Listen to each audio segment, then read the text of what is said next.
What was the ABS application process like? I spent about 50 hours on that process. I was very thorough, and I've actually helped other firms become ABS entities since then. And so not wasted time, but I read through every regulation. I read through every page to make sure that we were going to meet all the requirements, because it was there was no model to follow, right? There was nobody that could tell me how to do this. We were the first ones to apply. And so, were you the first to apply in the entire state, or were you the first ones that combined accountancy and legal? No, so there were two initial applicants. It was us and another firm. Wow. And the other firm, we sat in front of the state or the Supreme Court together in the initial meeting. We both were approved at the same time. Theirs is personal injury, and it's unrelated to what we do completely. And then ours, we're the first ones, and might still be the only ones that do tax and law. I think there may be another one or two smaller ones, but I haven't kept up with it since we got our regulation. I basically just keep up with the annual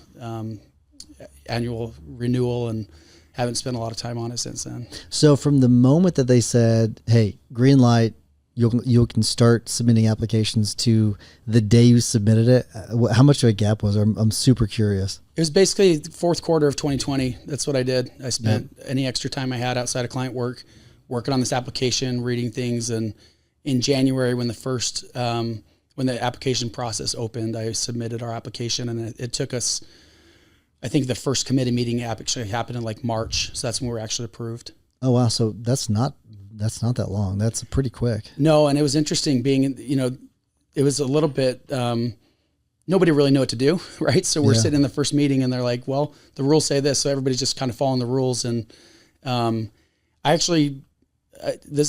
never forget this. One of the committee members, who was the one that actually took our application through, she thanked me for being so thorough in my responses. She said they're going to update the application to include things that I put in there that they didn't think they didn't think of to put in.